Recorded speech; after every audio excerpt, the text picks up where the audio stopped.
Hello everyone. पिछले कई महीनों से मैंने अपने चैनल पर कोई भी वीडियो अपलोड नहीं किया था। भगवत गीता की सीरीज़ भी वहीं के वहीं हॉल्ट हो गई थी और मुझे कई बार मेरे बहुत से लोगों ने कहा कि मुझे इस सीरीज़ को कंटिन्यू करना चाहिए, पर कुछ व्यक्तिगत कारणों से और स्पेशली मेरा गला भी ठीक नहीं था, तो क्लास के बाद वीडियो बनाना मुश्किल हो रहा था। इस वजह से मैंने कोई वीडियो नहीं अपलोड किया।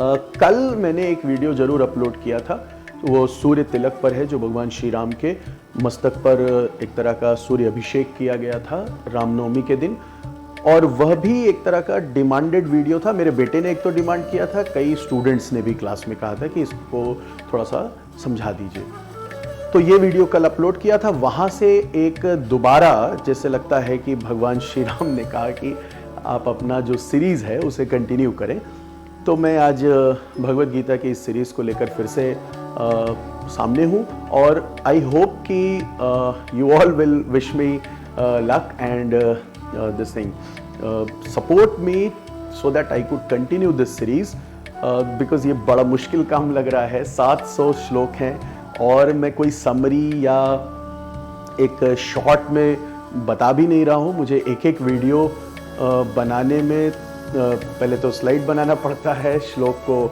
एक तरह से यहाँ पर दिखाना पड़ता है और एक एक श्लोक को ठीक से समझना पड़ता है, और एक एक श्लोक बाई श्लोक चलते चलते हम लोग 20 श्लोक तक पिछले वीडियोस में पहुँच चुके हैं।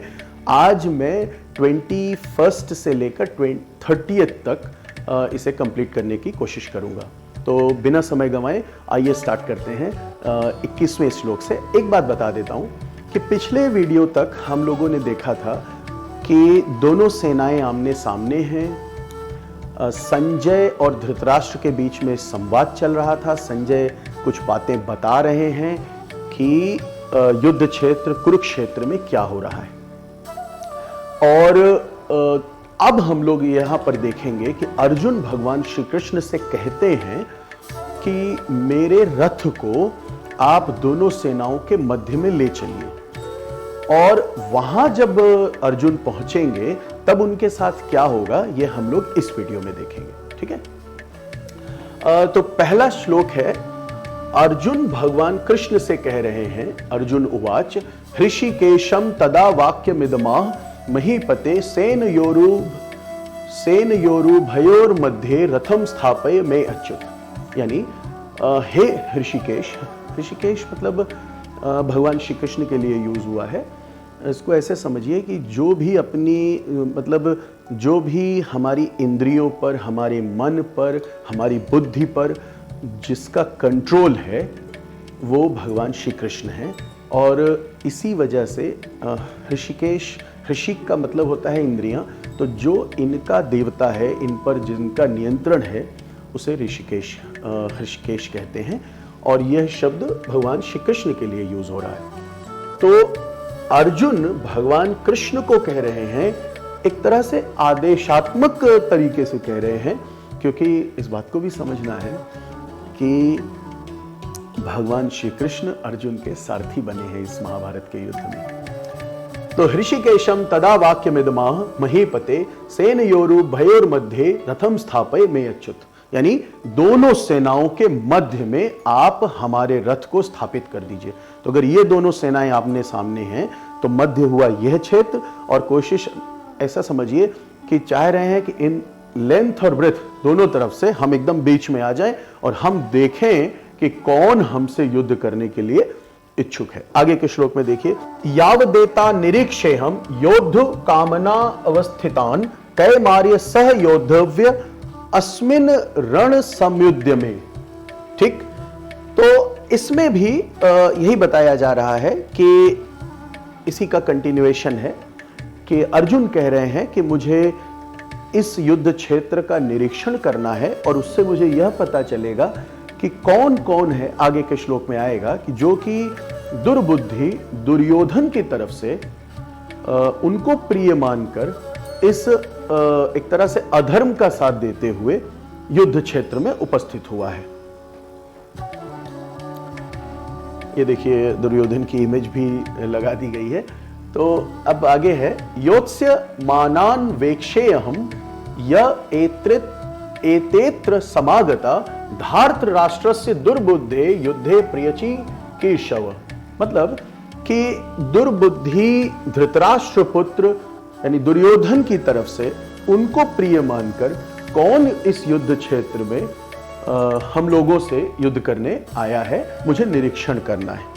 यहां पर आगे संजय बता रहे हैं, एव मुक्तो हृषिकेशो गुडाकेशेन भारता सेनयोरु भयोर मध्य स्थापयित्वा रथोत्तमम। मतलब संजय अब धृतराष्ट्र से बोल रहे हैं कि जब अर्जुन ने भगवान कृष्ण से कहा कि युद्ध क्षेत्र में आप हमारे रथ को ले चलिए, युद्ध क्षेत्र में तो पहले से ही थे, दोनों सेनाओं के मध्य में स्थापित करिए, तब भगवान कृष्ण अर्जुन की इस बात को सुनने के बाद यानी आदेश को लेने के बाद अर्जुन के आदेश के अनुसार युद्ध क्षेत्र के बिल्कुल युद्ध दोनों सेनाओं के मध्य में रथ ले जाकर स्थापित कर देते हैं। ध्यान दीजिए, यहां पे एक शब्द यूज हो रहा है गुडाकेशेन। तो यह गुडाकेशेन का जो अर्थ है वो ये है कि इसके दो अर्थ एक तरह से मिल रहे हैं, लेकिन जो यहां पर लगता है वो मैं अभी बाद में बताऊंगा कि दोनों में से कौन सा बेहतर लग रहा है। एक तो गुडाकेश का मतलब होता है घुंघराले बाल, तो यहां अर्जुन के लिए ये बताने का प्रयास है कि इनके बाल घुंघराले हैं, लेकिन ये वाली जो अर्थ है वो उतना महत्वपूर्ण नहीं है। इसका दूसरा अर्थ है कि जिसने अपनी निद्रा को, गुडा का मतलब होता है निद्रा, तो जिसने अपनी निद्रा को जीत लिया हो, यानी गुडा का ईश। सोचिए, अर्जुन एक महान योद्धा इसलिए नहीं बना है कि वह एक कुरुवंश का कुरुवंश में उसका जन्म हुआ है। अर्जुन ने अभ्यास करने के क्रम में कई बार नींद को भी एक तरह से छोड़ दिया, निद्रा पर विजय प्राप्त कर ली। तो यह हमारे आपके सबके लिए भी एक महत्वपूर्ण एक तरह का मैसेज है कि अगर कोई बहुत बड़ा महान काम करना है, बहुत ज्यादा आगे बढ़ना है लाइफ में, तो अब यहाँ इसको नींद से लेने के बजाय आप ये समझें कि जो भोग है, तमाम व्यसन है जिनमें लिप्त हो जाया करते हैं हम सब, उनसे बचने की बात की जा रही है। ठीक है, तो अर्जुन की एक तारीफ करते हुए, अर्जुन की एक कैरेक्टरिस्टिक बताते हुए संजय बता रहे हैं कि हृषिकेश यानी जिसका इंद्रियों पर शासन हो, वह भी भारत शब्द यहां पर मतलब ये संजय भारत जो यूज कर रहे हैं ये धृतराष्ट्र के लिए कर रहे हैं कि गुडाकेशेन यानी जिसने अपनी निद्रा को जीत लिया हो, ऐसे अर्जुन की बात ऋषिकेश भी मान रहे हैं और तुरंत रथ को स्थापित कर दे रहे हैं मध्य क्षेत्र में। देख रहे हैं, स्थापित कर दे रहे हैं रथ को, कहां पर? दोनों सेनाओं के मध्य में। तो यहां पे बड़ा इंपॉर्टेंट मैसेज है हम सबके लिए। अब आगे क्या होता है? अच्छा, भगवान कृष्ण बहुत ही स्मार्टली, बहुत ही चतुराई से रथ को ऐसी जगह स्थापित करते हैं जिससे कि अर्जुन को अपने सारे सगे संबंधी, जैसे भीष्म पितामह जिनके साथ जिनकी गोद में खेलते हुए बचपन बीता, द्रोणाचार्य जिनसे उनको सब ज्ञान प्राप्त हुआ, सारे अन्य सगे संबंधी वो जहां पर हैं ठीक उनके सामने ले जाकर रथ इनका स्थापित कर देते हैं। इसको थोड़ा सा दूसरे तरीके से समझिए। जब भगवान जानते हैं कि अब क्या होने वाला है, तो भगवान चाहते हैं कि अर्जुन के मन में एक तरह से संशय उत्पन्न हो, अर्जुन के मन में सेल्फ डाउट आए, अर्जुन के हाथ कांपेंगे। अभी आगे के श्लोक में आएगा, अर्जुन कहेंगे कि मेरे हाथ से गांडीव छूटा जा रहा है, मेरे रोम रोम एकदम उद्वेलित हो गए हैं, त्वचा मेरी जल रही। आगे के श्लोक में यही सब आएगा, मैं एकदम संशयग्रस्त हो चुका हूं, मुझे समझ में नहीं आ रहा क्या करूं। तो ये सब भगवान ने डेलिबरेटली किया कि भैया तुम आओ और जो तुम्हारे अंदर जितने डाउट्स हैं वो अभी हम इतना सारा तुम्हारा क्लियर करते हैं। तो इसको ऐसे भी समझिए कि जैसे कई बार होता नहीं कि कोई घाव हो जाता है, तो जब तक वो ठीक ठाक कुछ समय बीत नहीं जाता तब तक आप वो ऑपरेट करने लायक भी नहीं होता है। कई बार होता है ना, छोटे मोटे आपके शरीर में अगर कोई घाव हो गया है तो वो थोड़ा बहुत जब तक वो ठीक से कह लीजिए कि पक नहीं जाएगा तब तक उसमें कुछ करना भी नहीं चाहिए। तो यहाँ पर भगवान क्या कह रहे हैं कि भाई तुम्हारा जितना संशय हो पहले वो मैक्सिमम हम क्रिएट कर दें, फिर हम एक एक करके उसको खत्म करेंगे।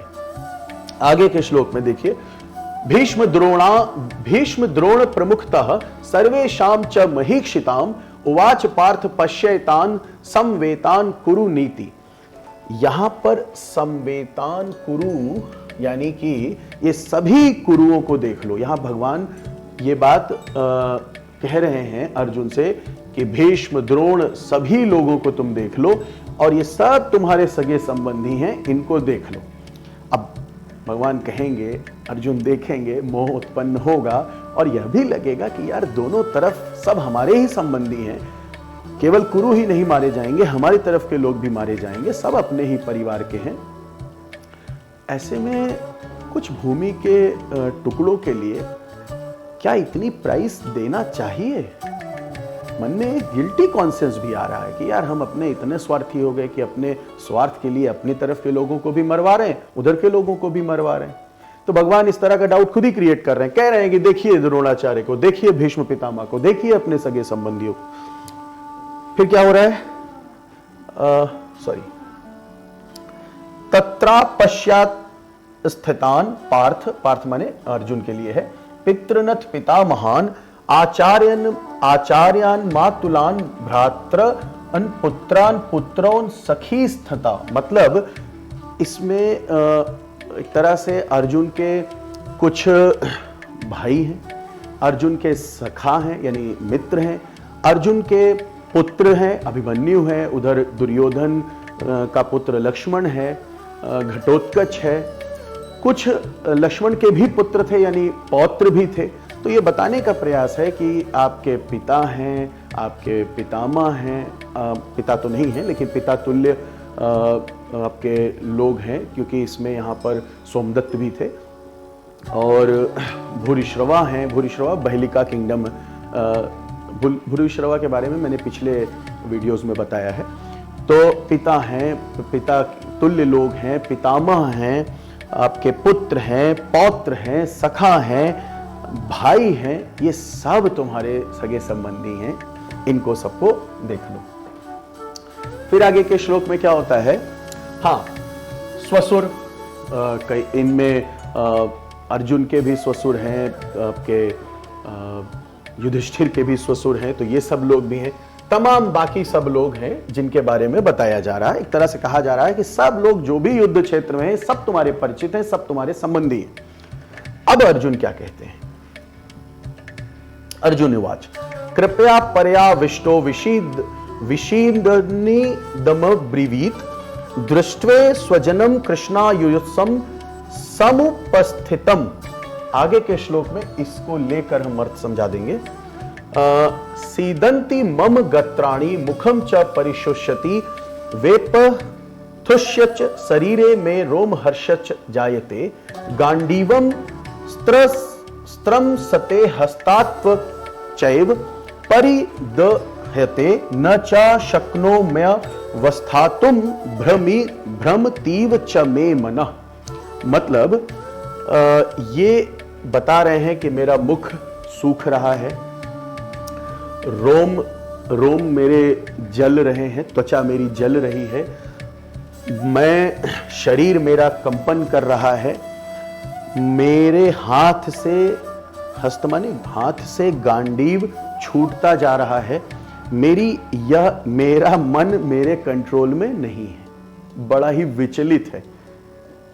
तो ये 20 से लेकर 30 तक के इस गीता के श्लोक में अगर समराइज किया जाए तो 2 लाइन में कहा जा सकता है, अर्जुन के अंदर पहले उत्साह है, ओज है, उनके अंदर कॉन्फिडेंस है।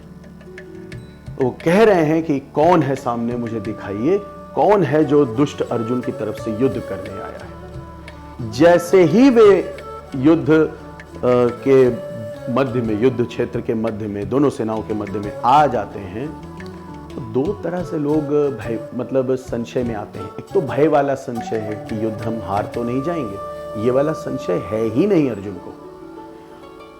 उनको नहीं है क्योंकि उन्होंने प्रैक्टिस की है। एग्जाम के दिन हम में से वही लोग जीत पाते हैं जिन्होंने साल भर बढ़िया से प्रैक्टिस की है। तो अर्जुन को ये वाला टेंशन है नहीं। अर्जुन को टेंशन इस बात का है कि मैं इतने लोगों को मारूंगा, उधर से इतने लोगों की जान जाएगी, हमारी तरफ से लोगों की जान जाएगी, क्या ये वर्थ है कुछ लैंड के कुछ टुकड़ों के लिए। तो अब भगवान कैसे अर्जुन को ये बताएंगे कि हाँ ये वर्थ है, युद्ध तुम्हें करना है, कर्म के मार्ग से तुम्हें पीछे नहीं हटना है, ये हम लोग अगले वीडियो में देखेंगे। Thank you so much.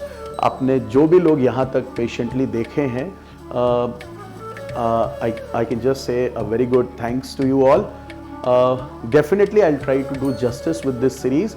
बहुत दिनों के बाद चूंकि वीडियो बनाया है तो आज वो कनेक्टिविटी थोड़ी सी हो सकता है आप लोगों को मिसिंग लगे, बट नेवरदलेस जैसे जैसे ये टॉपिक आगे बढ़ेगा वैसे वैसे दोबारा से मोमेंटम मैं गेन कर लूंगा and I try to make it a very wonderful series. Thank you so much.